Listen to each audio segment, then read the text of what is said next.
Lou Elizondo, would you come to the stage? I promise I will try not to yammer on too long. But I think the same time next year, we're going to have a fundamentally different conversation. I think disclosure already occurred. I don't think necessarily disclosure is an event. I think it's a process. And I think that process began. With that said, I'd like to go ahead and start with a presentation. I think when this first came out, everybody was kind of asking some questions about what this program is. What I'd like to do tonight is just briefly go over a little bit about the program, a little bit of the history, what it is, what it isn't, and then maybe where do we go next? So as you see here, Advanced Aerospace Threat Identification Program. It is indeed aerospace. I know some folks that said aviation, some folks at the Pentagon said aviation. I can assure you here tonight, it is indeed Advanced Aerospace Threat Identification Program, AATIP. And some of the documentation that has come out, not from me, that was authored by members of Congress, you will see quite clearly back in 2009, it is indeed called AATIP Advanced Aerospace. Now, this is the contract focus for AATIP. Pretty heavy stuff. No, we weren't looking at balloons. No, we weren't looking at drones. We weren't looking at aircraft. This is real. This is what your $22 million worth of tax money was spent on. And there's a lot of it. So I'll give you a minute to take a look at it. Some of the highlights there, human effects. What does that mean? Signature reduction. I mean, a lot of this stuff you would look and say, yeah, this is definitely DoD-centric. This is something that the Department of Defense, national security apparatus would definitely be interested in. Some of this other stuff, you got to kind of scratch your head and say, well, is that a DoD mission? I would submit to you, yes, absolutely it is. Especially when you're trying to protect airmen and when you're trying to protect sailors and soldiers. My focus, before I go to the next slide, was to focus on Title 10, which means DoD specific. When they ask you, did you talk to civilians? Did you talk to these people? No, we didn't. We focused on military. There was a significant amount of volume just focusing on that. I'd like to go back to that slide for just a second. Let's look at the very bottom where we say, investigate legitimacy of currently observed phenomena. This is briefed to the senior levels of the Department of Defense. We choose our words very carefully. So when you're saying investigate the legitimacy of currently, not in the past, currently observed phenomena, that's what we were doing. And of course, at the bottom, are they achievable by current understanding of physics and engineering? And if not, what research, studies, is required in order to achieve that? Okay, so what does all those studies really distill down to? And a lot of you have heard about the 5 observables. Well, if you look at the top left, you're talking about instantaneous acceleration. You've heard that a lot. But why, from a DoD perspective, would that be something important? Well, as you see here, thrust vectoring, G-force protection, right, for our pilots. Maneuverability, enhanced maneuverability, the ability to take an aircraft from point A to point B and then back to point A again very quickly without having any ill effects on the human inside. The next one is hypersonic velocity. Again, from a DoD perspective, you can imagine why that would be important. So that means I can get my people and equipment very quickly anywhere in the world. Enemy evasion, they can't go as fast as me. And then first strike capability in a strategic type environment. Better to know that if you're going to go to war with an enemy, that you can strike first. Okay, so the other one is low observability. It's kind of falling off the slide there, but you'll have to trust me. It says low observability. A bit of an oxymoron when we say it's an observable, but it was. Reduced cross-section. Okay, so if you lower your observability, you're lowering your cross-section. Survivability, if they can't see you, they can't hit you. And then anonymity. Maybe you don't necessarily want to advertise that you're coming in somewhere or that you're going to do something, right? These new stealth aircraft and the new stealth helicopter that everybody talked about on the Bin Laden raid, you know, whoa, whose is that? Multi-medium travel. Why would that be important? Again, here you see here, there's some strategic surprise. meaning you now have an object that can operate in air, water, space. Probably gives you some target flexibility. And last but not least, battle space dominance, meaning you can operate in virtually all environments, anytime, anywhere. And then the last one is positive lift. And of course, why would that be important? As we see here, we're looking at flight precision. I do not have to be moving like an aircraft to generate lift under my wings. That would be tremendous benefit. Loiter capability. I can stay on time, on target for longer. And then last but not least, decreased signature. So you can see these focus areas are really DoD-centric. They are part of the core DoD mission, both from a defensive and offensive perspective. This is how those 5 observables that we saw, the commonalities, if you will, how they fit within the DoD mission. Because some people will ask you, why was DoD looking at this? Shouldn't NASA be looking at it? Shouldn't somebody? Well, sure, NASA could look at it, but so should we. The next few slides are a little bit of AATIP history here. I'm not going to read word for word, but what I'm going to do is just kind of paraphrase. There were 3 senators: Senator Reid, Senator Inouye, Senator Stevens, bipartisan, Republican and Democrat. Okay? They all agreed that there was sufficient information to warrant increased study into the phenomena. They, along with Senator John Glenn, former astronaut, got together and they began to scratch their heads and figure out what is the best way to do it. Well, in Congress, you give money to an organization that's capable of doing something with it. In this case, the money was provided to an organization called the Defense Intelligence Agency. It's kind of like the CIA equivalent for DoD. It went to this small little office, and the initial contract vehicle was called AATIP, Advanced Aerospace Weapons Special Application Program, System Application Program. A lot of folks will say, well, Lou, when you first came out, why didn't you just tell us that? Well, the reason is because I wasn't really part of that. And that's really not my place to discuss a mission and an organization that I was really walking into the tail end. I was brought in to conduct counterintelligence and security for an organization that was in the process of evolving into something else. There was another director running that program. So it would be disingenuous for me to simply say, well, AATIP is really AAWSAP. Well, it evolved from AAWSAP, but it is not AAWSAP. And I think the documentation that's beginning to come out into the public forum, people are beginning to realize that. It wasn't a purpose attempt to try to subdue or to hide or conceal the relationship. I just wasn't really qualified to talk about it. And what I don't want to do is, hopefully you're beginning to learn here, is provide information that I'm not qualified to discuss with you. There's 2 ground rules, as far as I'm concerned, involving this program. I'll answer any question you have, but there's something I can't discuss, which is classified information. Don't ask me, I'm not going to tell you, and if it requires a classified answer, I am not going to violate my oath nor my non-disclosure agreement with the U.S. government. But short of that, I'll answer it. And if I don't have an answer, I'm going to tell you I don't have an answer and I don't know. I'll be completely as forthcoming as I can, because there are things I don't know. In fact, there's a lot more I don't know than I do know. But that's okay. That's why we have to continue to seek to find the answers and collect the data, because ultimately, the data will speak for itself. The truth, she's funny. She always speaks. Sometimes she whispers. So you have to listen real carefully. But if you listen hard enough, you can hear her speak.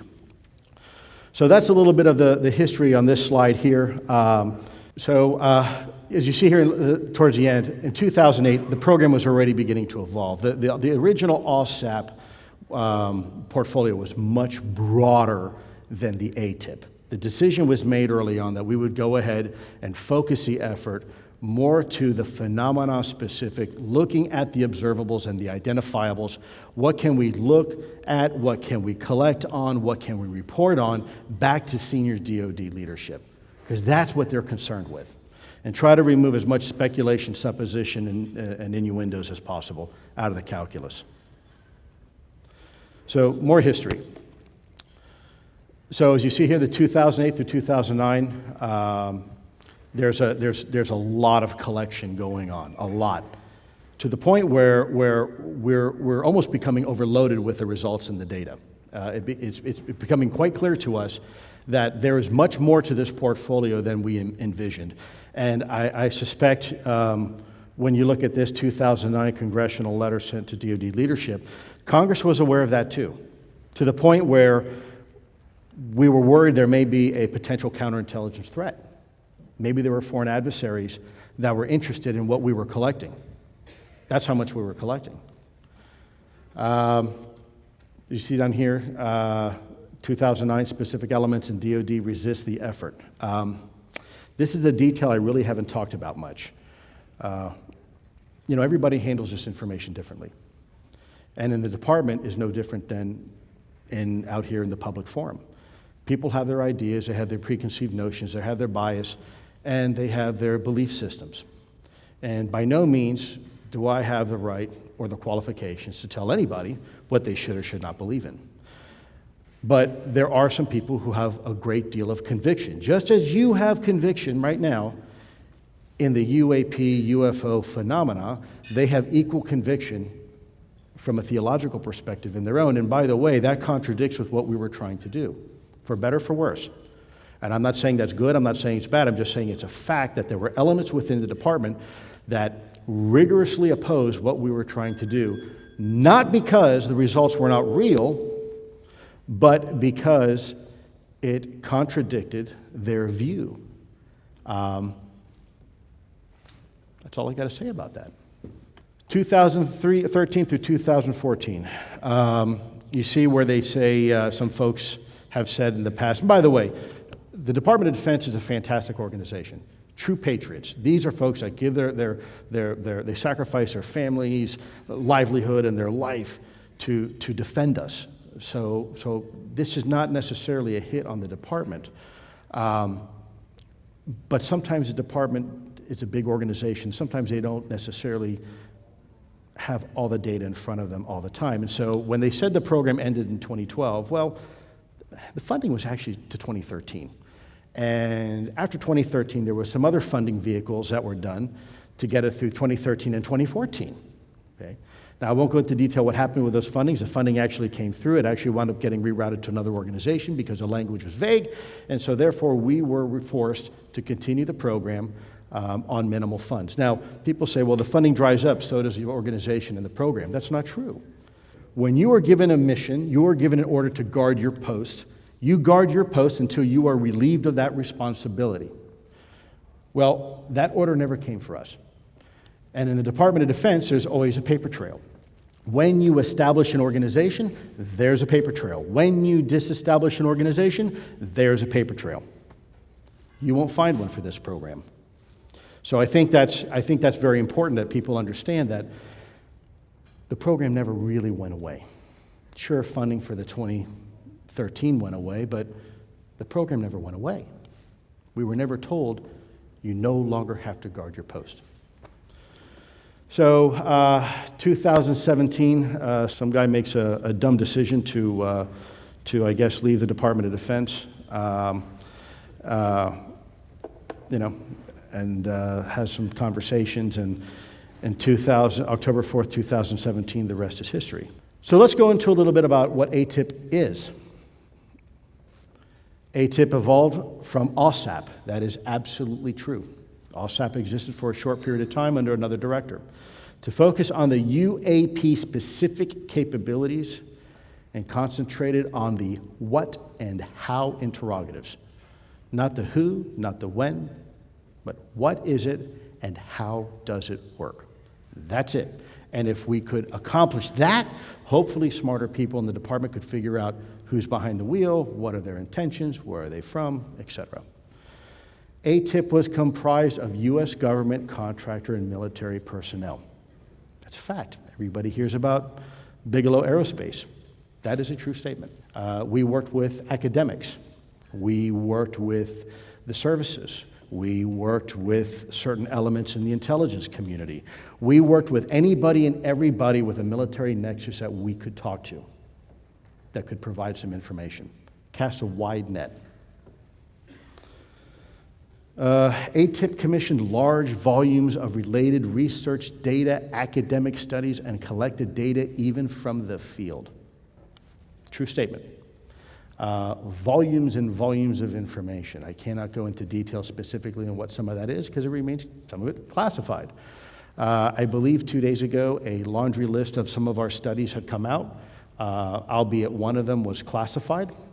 I can tell you that that is a correct list. That is a true list of academic studies. If you get a chance to review them, I think you'll agree that, once again, we're not really talking about balloons. Much of AATIP information remains FOIA exempt.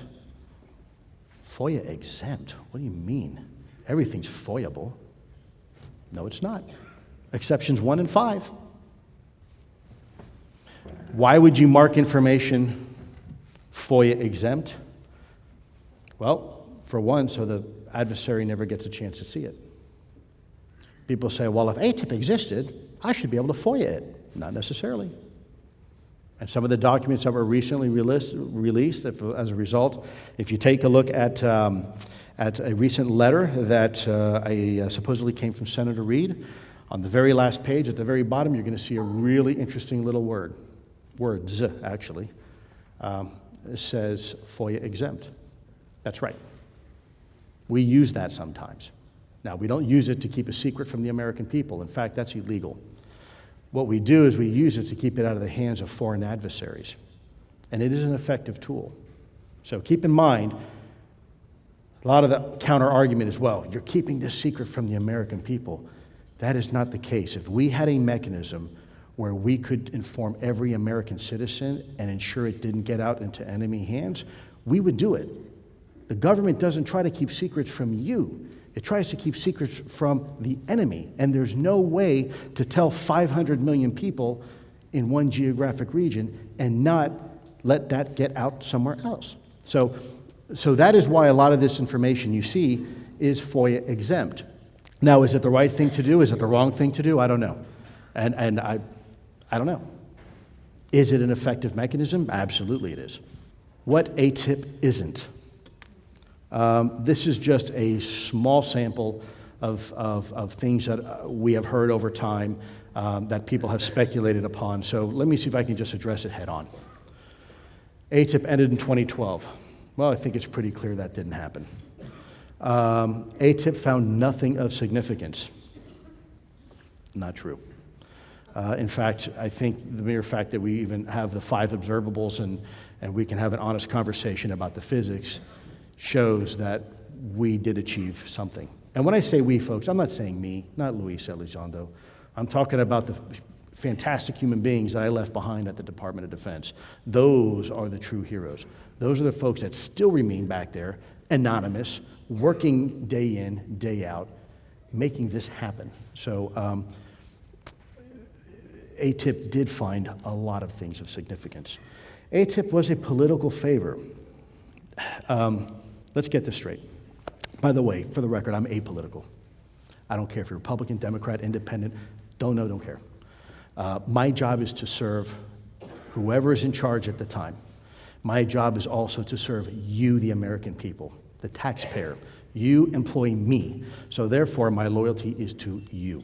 As a result, people will say, well, this was something that Senator Reid did as a favor to one of his constituents, Bob Bigelow. I saw this process work. By the way, Bigelow Aerospace was chosen by none other than DIA. And by the way, a formal contract selection committee. The senator had nothing to do with it. In fact, he could not get involved with it. So I think that's an important distinction because people, in the absence of information, in that void, we as human beings have a tendency to fill that void with either what we know, what we think, and even sometimes what we don't know.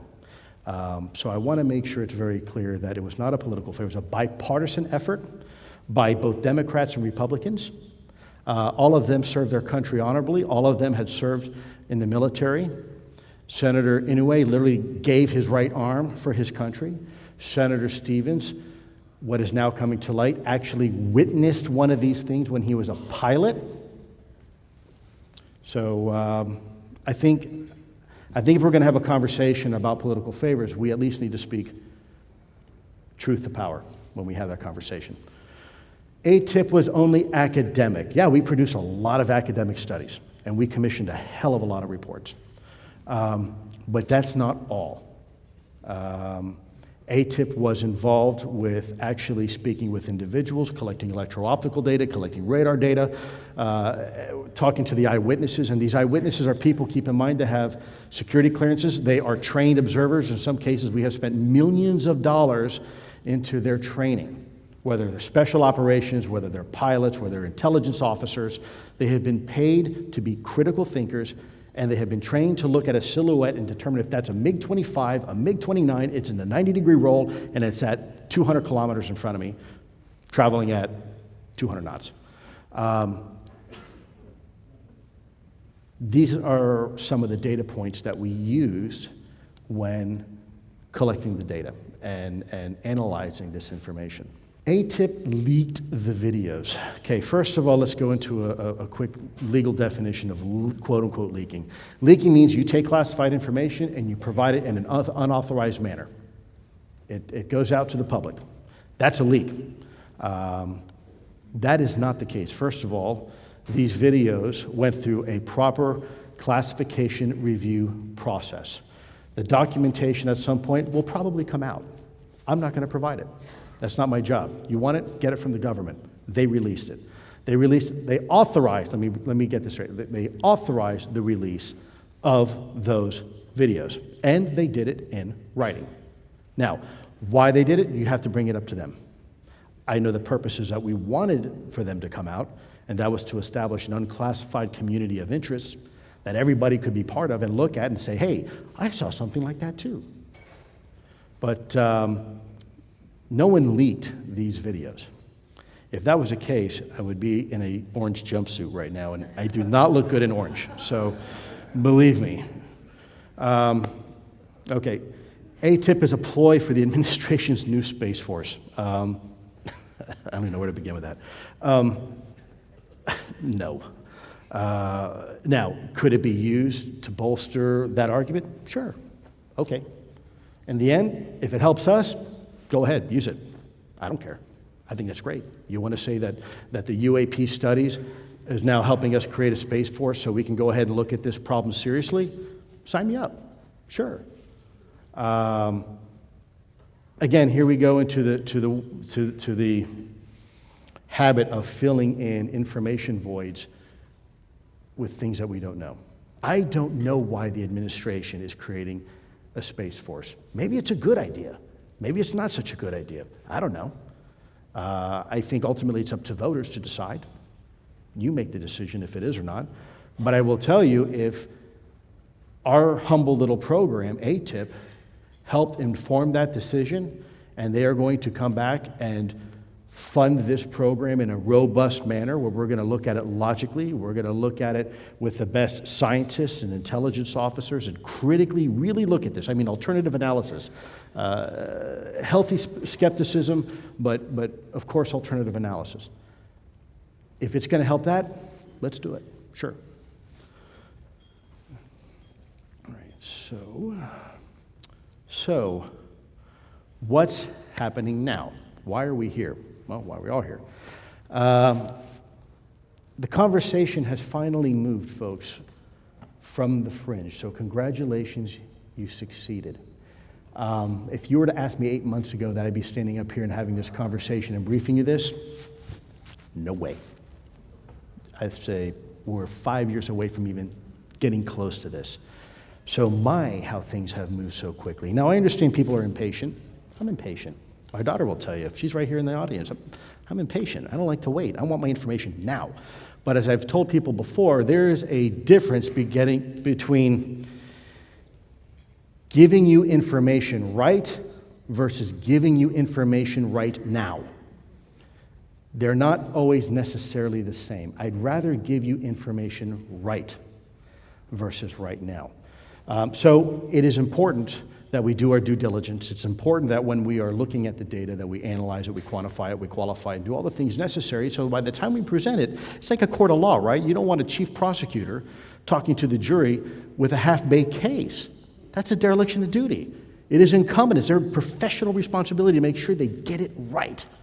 And here is the data as best as we know it to be as of now. So don't look now. People are now having a conversation over the dinner table. Mainstream media has talked about this several times. They're getting it. Takes a little while, but they're having a conversation. And now all these people say, hey, we thought you guys were crazy. Oh, maybe you're right. So we've come a long way. AATIP focus areas remain relevant still to both national security and to humanity. That's why we're here, right? I'd like to talk about that for a minute. National security, well, if you have something that can fly in and out of your airspace undetected, you can't stop it, you don't know how it works. Is that a threat? I don't know. Is it a threat? The fact that we can't answer that, we have to presume there's a possibility it could be a threat. And I would submit to you, you want us to think that way. That is national security. You don't want us assuming that something is not a threat without all the data points. That is not what we pay the Department of Defense to do. Humanity. Relevant to humanity. I don't know the impact this has to humanity and what we should do about it. That's a decision you all need to make. My job's simple. Collect the truth, tell the truth. That's it. The heavy lifting here is you all, because you're the ones that have to tell national leadership what you want. You're the ones that vote. You're the ones that sit there and call congressmen and senators and say, I want action, right? So I think the effects on humanity is it does have effect, but ultimately that story is still being written. And how that story ends is really dependent on you. TTSA and others are creating the environment for elements within the executive and legislative branch to have the discussion. People have asked, what are you doing? Well, we're doing what we can. Does TTSA have contacts and connections? Probably. But I also understand the need for privacy. I also understand and respect the need to give people an operational safe space to collect information and make an informed decision without necessarily unnecessary political pressure. We have to give people trade space. Time will be necessary to allow leadership proper awareness and assessment. You cannot digest a 7-course meal in 10 minutes, folks. It takes time. Some of you had decades involved in this. So what you know to be a fact, people are just now hearing it for the very first time. As crazy as that may seem, it's true. For some folks, the article that came out in the New York Times is the very first time they've ever actually even considered this topic, let alone our leadership, let alone our lawmakers. So I think you are well on the way of getting what you're seeking. I think we have tremendous momentum like never before. Now is not the time to throttle back. Now is the time to push the throttle all the way forward. That's what I think. If you are looking for government to give you acknowledgement and just give you full disclosure, I'll tell you right here and now, the government's job is not to satisfy idle curiosity. That's not the function of the government. I know we want it to be, but that's not the case. The purpose of the government is to defend this country from all enemies, foreign and domestic. Now, if there's information out there that could be helpful in doing so, they're going to be involved. And if there's information out there that doesn't really relate to that mission but could be helpful to us, well, that's where we get involved. That's how we can help. Organizations like TTSA are developing initiatives like the Community of Interest, data repositories, and information sharing. Information sharing, don't think of it as just being here. Information sharing is international. It is global. As we have seen before, there's many nations here represented. That is exactly what we need to continue to do, both as a society and as a government. So, in my opinion anyways, I think getting over the finish line, if there's really such a thing as a finish line, there might not be. This might be an enduring effort, And if you're looking for the satisfaction that I can say, I made it, that day may never come. Maybe it does, but that may never come. Maybe the satisfaction of knowing that people can finally have the conversation at the dinner table, that you can turn on CNN or Fox News or BBC or what else, and people are having conversations with reputable experts, and they're funding programs to look into it. Maybe that's success. I mean, we all have our different definition of what success is, right? My purpose here was simply to give you a broad overview. I am confident and I am cautiously optimistic that in the next year we are going to have a fundamentally different conversation than we're having today. I think there's going to be additional fidelity to a lot of the things that have come out recently that are going to help us have a better understanding of what it is we're actually seeing here.